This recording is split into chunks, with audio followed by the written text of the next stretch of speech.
골로새서 4장 12절에서 13절 두 절의 말씀을 또 함께 읽도록 하겠습니다. 함께 읽겠습니다. 그리스도 예수의 종인 너희에게서 온 에바브라가 너희에게 문안하느니라.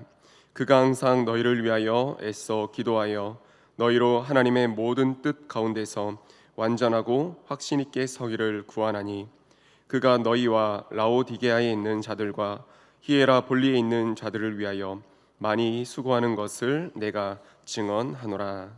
아멘. 골로새서에 기록된 바울의 동역자가 이제 10사람이 나옵니다. 근데 그 10사람 중에서 오늘은 에바브라에 대해서 말씀을 함께 나누고자 합니다. 말씀에 나오는 이 동역자 한 사람 한 사람이 참 귀합니다. 앞서 말씀에서 저희가 함께 나누었던 것처럼 한 분 한 분이 얼마나 귀한 바울의 동역자인지 모르겠습니다. 그래도 이 오늘 등장하는 에바브라는 골로새서 이 말씀에서만큼은 조금 더 특별하고 귀한 사람이라 할 수 있을 것입니다. 왜죠? 이유는 저희가 1장에서부터 우리가 먼저 말씀을 나눴던 것처럼 에베소에서 바울을 통해 예수님을 만나서 골로새 교회를 세운 인물이 누구였죠? 이 에바브라였기 때문에 조금 더 다른 어느 동역자들보다는 적어도 이 골로새 교회에서는 특별하다 할 수 있을 것입니다. 그래서 다른 동역자들보다 이 에바브라에 대한 설명이 조금 더 구체적이고 상세할 수밖에 없는 것을 볼 수가 있습니다. 그런데 우리 성도님들 생각을 해본다면 이 성경이 그냥 쓰여진 책이 아니잖아요. 말씀을 보다 보면 사람 이름이 등장하죠. 근데 사람 이름과 그 이름의 순서와 나오는 횟수까지도 분명한 목적과 의미가 담겨 있는 책이 이 성경이더라고요. 이름이 그냥 나열된 게 아니더라고요. 이름의 순서에도 의미가 있고 이름이 나오는 횟수에도 의미가 담겨 있고 뜻이 있는 게 이 성경 말씀입니다. 그렇게 봤을 때 바울이 동역자들을 소개하는 이 내용들 안에서도, 내용의 양 안에서도 바울 나름의 이유와 해석을 저희가 찾아볼 수가 있겠다 싶었습니다. 이 해석이 저와 또 우리 성도님들께 유익할 것이라 생각이 되어서 함께 말씀을 나눠보도록 하겠습니다. 바울이 동역자들을 소개하는 그 내용들을 보면 대다수가 간단하게 표현됩니다. 어떤 동역자들에 대해서는 한마디로, 한 단어로, 한 문장으로 표현되곤 하는데, 유달리 이 처음 등장하는 두기고에 대해서는 조금 더 세부적으로 소개가 되고 있습니다. 이유가 있겠죠. 저는 그 이유를 두기고가 감옥에 갇혀 있는 이 바울을 대신해서 골로새 성도들을 위로하기 위해 보냄받은 그런 사람이었기 때문에 조금 더 세부적으로 소개가 되지 않았을까 생각을 해보았습니다. 한 번만 더 말씀드리겠습니다. 지금 두기고가 갇혀있는 바울을 대신해서 이 골로새 교회에 갔는데 바울이 보낸 것이죠. 왜요? 골로새 성도들을 위로하기 위해 바울이 보냈는데, 그렇기 때문에 조금 더 세부적으로 소개가 될 수밖에 없지 않았을까 싶었다는 것입니다. 여러 문제에 직면해 있는 이 골로새 성도들 입장에서는 만나고 싶고 또 위로받고 싶고 조언을 듣고 싶은 사람이 일찍부터 교회가 세워지는 그때부터 에바브라를 통해 들어왔던 놀라운 사역자, 사도 바울이었을 것입니다. 그런데 막상 자신들에게 문제는 있는데 막상 사도 바울은 오지 않고 그 사도 바울이 보냈다고 하면서 이 두기고가 대신해서 온 것입니다. 자, 이 상황에서 필요한 것이 있다면 무엇이겠습니까? 이 골로새 교회 성도들 앞에 서 있는 그 두기고에 대한 신뢰, 증명, 보장이 필요한 게 아니겠습니까? 원했던 사람은 사도 바울이었는데 막상 자기들 앞에 선 사람은 두기고인 것입니다. 당연히 그 두기고에 대한 신뢰와 확정, 또 증명이, 보장이 필요하겠죠. 그렇기 때문에 이 두기고에 대해서는 다른 동역자들에 비해서 조금 더 상세하게 설명해 놓은 것이 아닐까 생각을 해봤습니다. 이런 이해에 따라서 에바브라에 대한 남들보다 조금 더 긴 소개글에 대해서도 이 바울의 마음과 배려를 저희가 한번 해석을 해볼 수가 있을 것 같습니다. 앞에서 말씀을 드렸던 것처럼 에바브라가 이 골로새 교회를 세운 사람이었기 때문에 그런 조금 더 긴 소개글 달린다는 그런 이유가 있을 수도 있겠지만, 저희는 거기서 한 발만 더 나아가서 바울은 에바브라를 골로새 성도들에게 더욱 세워주기 위해 조금 더 특별한 소개글을 기록하지 않았을까 생각을 가져보았습니다. 단순히 이 사람을 높인다는 개념이 아닙니다. 에바브라라는 그런 사람을 높이기 위해서만 했다는 말이 아닙니다. 골로새 성도들 입장에서 생각했을 때 이 바울이 보통 인물이 아니잖아요. 그 사도 바울이 자신들, 골로새 교회와 자신들을 세운 이 에바브라에 대해서 칭찬하는 말, 세워주는 말을 한다면, 그 바울을 통해 자신들의 지도자인 그 에바브라를 세우는 말, 칭찬하는 말을 바울을 통해 듣게 된다면 교회 성도들 입장에서는 기분이 어떨 것 같아요? 너무 좋고 너무 감사할 것 같은 거예요. 그리고 자신들도 힘이 나고 또 자신감도 생기고 더 신앙생활 열심히 해야겠다는 그런 마음 갖게 될 것 같습니다. 이렇게 생각한 데는 사실 저에게도 우리에게도 적용을 시켜보았습니다. 제가 이 자리에서 특정 누군가를 언급을 할 수는 없겠지만, 우리 성도님들께서 그 마음으로 생각하셨을 때 아마 이 나라와 세계의 영적 거장이라고 생각하는 어떤 누군가가 있을 것입니다. 각 마음속에 그런 분들이 있겠죠. 다를 수는 있겠지만요. 근데 그 영적 거장이라고 하는 그 분이 우리 유승대 담임 목사님을 세워주는 말을 전하셨다. 이 당시에는 이제 편지로 적어서 보냈으니까 오늘날 방식으로 한다면 아마 유튜브가 되지 않을까 싶습니다. 그 유튜브를 통해서 그 영적 거장 되시는 누군가, 그분이 은평교회 유승대 담임 목사님을 칭찬하시고 세워주시며 진심 어린 그 마음을 담아 메시지를 보내주신다면, 그 메시지를 받은 저와 우리 성도님들, 그 메시지를 보고 듣고 있는 저와 우리 성도님들 어떤 마음을 갖게 될까요? 저 스스로 생각해 봤을 때도 너무 좋을 것 같아요. 그냥 좋을 것 같아요. 이런 마음들을 생각해 보니까 구태여 이 편지에 에바브라를 바울이 기록하고 높이고 세워주는 그런 메시지를 담은 사도 바울의 배려와 그 마음이 엿보이게 되는 것 같습니다.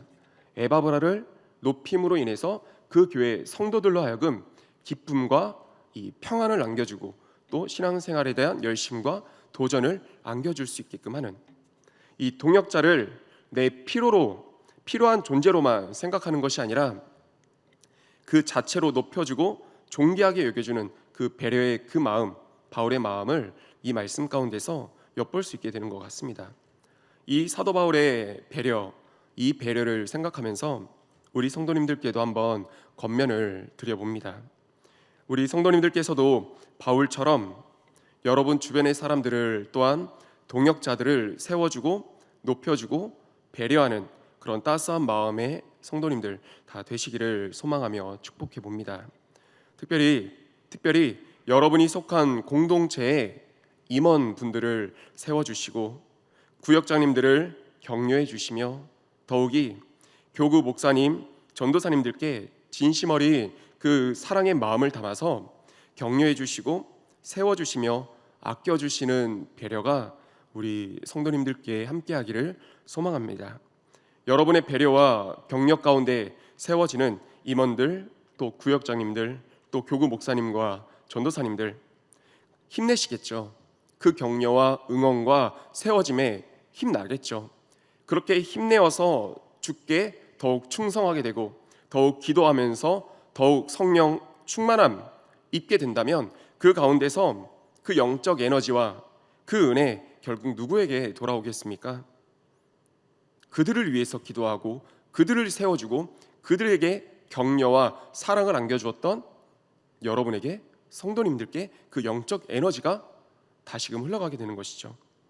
오늘 이 말씀을 듣고 함께 나눈 우리 성도님들께 필요한 것은 당시에처럼 양피지와 먹을 묻힌 붓이 아니라 오늘날로 봤을 때는 무엇이 필요할까요?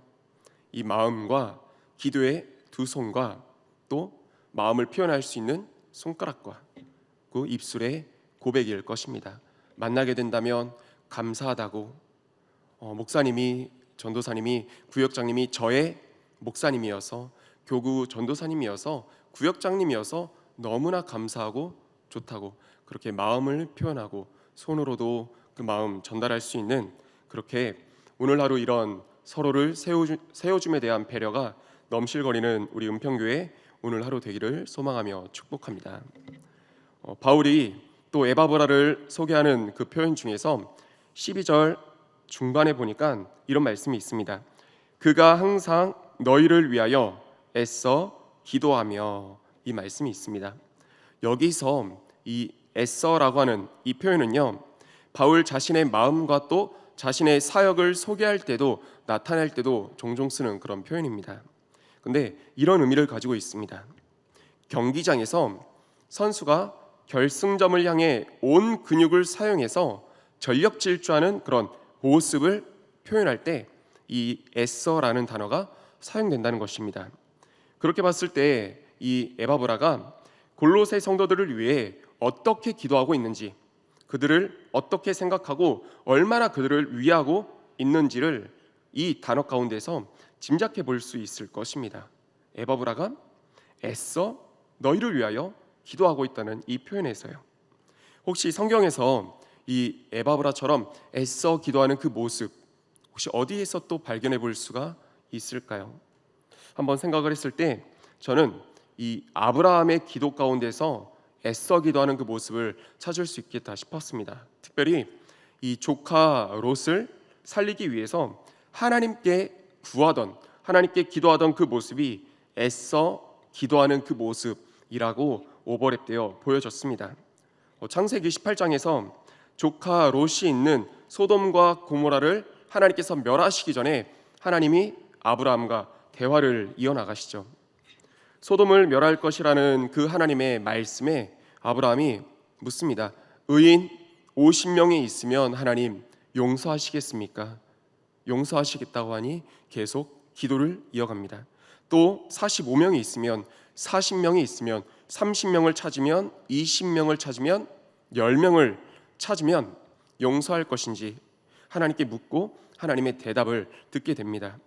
이 부분을 저희가 그저 글로만 빠르게 읽다 보니까 그냥 묻고 듣고 묻고 듣고 이렇게 가볍게 조금 보이고 넘어가게 되는 것 같긴 한데, 우리 성도님들, 기도가 우리가 흔히 뭐라고 생각을 하죠? 기도가 무엇이라고 하죠? 하나님과 소통하는 것, 하나님과 교제하고 하나님과 대화하는 것을 저희는 기도라고 하잖아요. 그렇게 봤을 때 지금 하나님과 아브라함의 대화가 이루어지는 이 순간이 그냥 대화인가요? 기도인 것이죠. 하나님과 대화가 이루어지고 있는 이 순간이 기도의 순간이었고, 이 기도의 내용이 근데 어떤 내용이었습니까? 단순히 숫자를 줄여가는 그런 기도의 내용이었습니까? 아닙니다. 굉장히 무거운 기도의 내용이었죠. 한 도시였습니다. 한 도시 전체의 심판과 멸망이 이 기도의 내용이었습니다. 더욱이 그 멸망하는 도시 가운데 자신의 조카 롯이 있었고요. 아브라함이 하나님께 의인의 수를 줄여나가는 그 순간, 그 시간들이 애써 기도하는, 정말 온 힘 다해 기도하는, 아니 저 도시에 저 영혼들을 두고 목숨 걸고 기도하는 그 시간, 그 순간이었을 것입니다. 애써 기도하는, 애써 기도할 수밖에 없는 그 모습인 거죠. 이 아브라함의 모습에서 에바브라의 모습을 보게 되고요. 그리고 한 사람 더, 겟세마나에서 누가복음 22장 44절이죠. 땀이 땅에 떨어지는 핏방울이 될 정도로 힘쓰고 애써 더욱 간절히 기도하셨던 그 예수님의 기도에서 골로새 성도들을 위해 애써 기도했던 에바브라의 그 모습을 또한 찾아볼 수가 있습니다.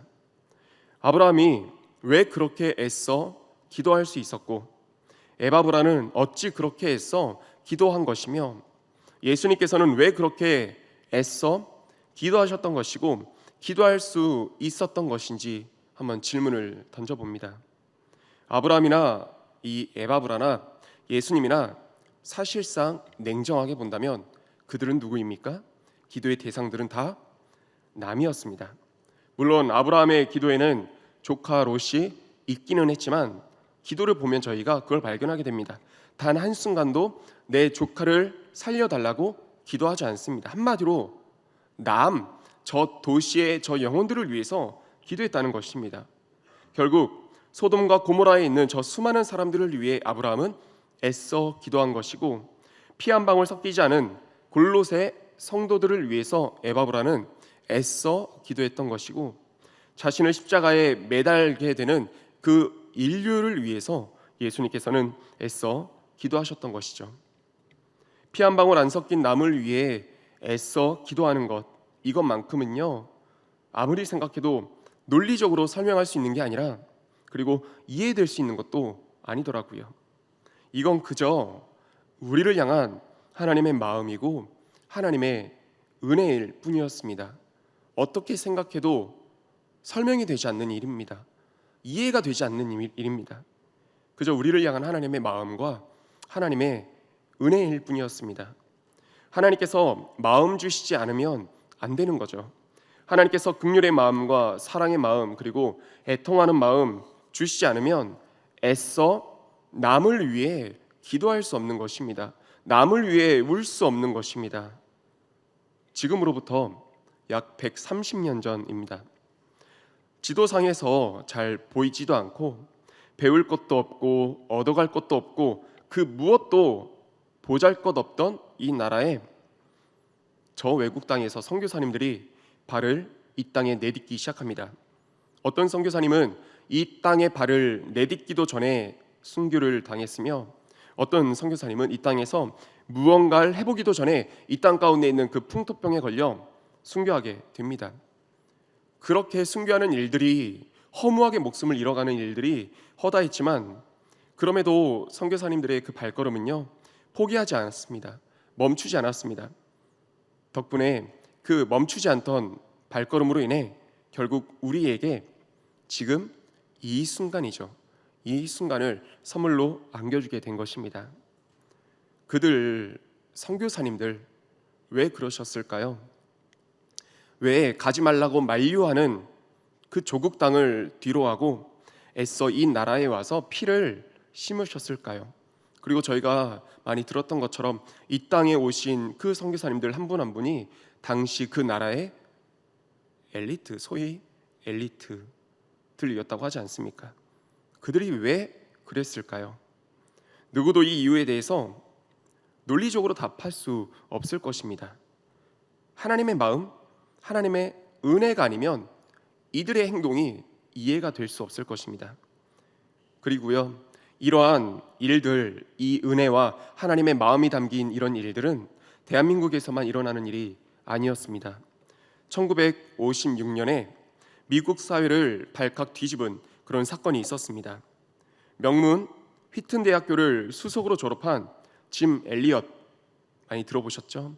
짐 엘리엇을 비롯한 5명의 크리스찬 이 젊은이들이 남미에 있는 에콰도르의 와다니족에게 그 예수님을 전하기 위해서 오직 한 가지, 그 예수님 복음을 전하기 위해 들어간 뒤에 실종된 사건입니다. 와다니족은 굉장히 사납고 또 잔인한 민족으로 알려졌기 때문에 이 젊은이들이 실종된 이 일에 대해서 사람들은 걱정과 불안감에 발을 동동 구를 수밖에 없었습니다. 대대적인 수색 작업이 이제 시작되었고 역시나 전도 유망했던 이 5 젊은이들은 그 가운데서 그 부족의 창에 찔려 죽어 있었습니다. 이 사건을 보면서 세상 사람들은 이렇게 외쳤습니다. 이 무슨 낭비이고 어리석은 짓인가? 세상은 이렇게 외칠 수밖에 없죠. 낭비라고 어리석은 짓이라고요. 그런데 희한한 일이 또 벌어집니다. 이 남편들을 먼저 하나님께 떠나보내고 나서 그 후 약 2년의 시간 동안 부족의 언어와 풍습을 익히고 또 간호학을 공부한 이 순교한 청년들의 아내들이 그 부족에게로 다시 들어가게 되었습니다. 들어가서 극진한 사랑과 섬김과 그 복음을 전함 끝에 결국 자신들의 남편을 찔렀던 그 사람들이 예수님을 영접하게 되었고요. 그중 4명은 목사가 되었다고 합니다. 그리고 그 온 부족이 예수님을 영접하게 되었다고 합니다. 이 부족에게 이렇게 다시 들어가기 전에 낭비라고 어리석다고 외쳤던 그 세상과 그것을 기록한 한 기자에게 짐 엘리엇의 아내는 남편의 일기장에 있었던 한 글귀를 보여주었다고 합니다. 이렇게 써 있었습니다. 영원한 것을 위해서 영원하지 못한 것을 버리는 사람을 어리석다고 하지 마라. 영원한 것을 위해서 영원하지 못한 것을 버리는 사람을 어리석다고 하지 마라. 말씀을 정리하겠습니다. 100년 전 이 대한민국 땅에 애써 들어온 이 선교사님들이나 와단의 부족에 애써 들어가 죽임당하고 또 그 남편들이 죽임당했음에도 불구하고 그럼에도 또다시 애써 들어가 선교했던 그 아내들이나 그리고 정의와 상관없는 남들을 위해 애써 기도했었던 아브라함이나 에바브라나 또 예수님이나 이들의 모든 행동, 이들의 모든 마음 그 무엇으로도 설명할 수 없을 것입니다. 오직 하나님의 사랑과 은혜와 마음만이 이들의 그 애써 기도함과 애써 복음 전함을 설명할 수 있을 것입니다. 아브라함이 애써 기도함으로 누구를 살려냈습니까? 한 가정을 그래도 살려냈습니다. 조카 롯, 그 가정을 살려냈습니다. 에바브라의 애써 기도함이 한 교회를 살려낼 수 있었습니다.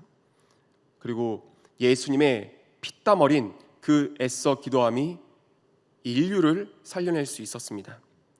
이 애씀이 무가치하게 여겨지는 것이 아니라면, 우리 성도님들께서 들으시기에 헛되게 들리는 게 아니라면 저와 우리 성도님들에게 이 애씀이 있기를, 그리고 우리의 애씀을 통해 우리 주변이, 우리 가족이, 우리에게 속한 우리 공동체가 살아나게 되는 역사가 있기를 소망하며 축복합니다.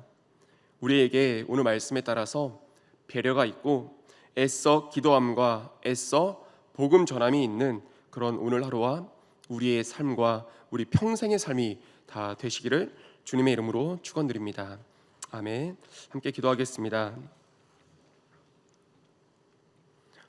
하나님, 오늘 말씀을 기억하면서 동역자를, 하나님께서 허락하신 동역자를 내 필요로 바라보는 것이 아니라 그 자신을 바라보며 세울 수 있고 높여줄 수 있고 배려하는 마음 갖고 나아가는 우리의 삶이 되게 하여 주옵소서. 또한 우리에게 애써 기도함과 애써 복음 전함이 있게 하여 주옵소서.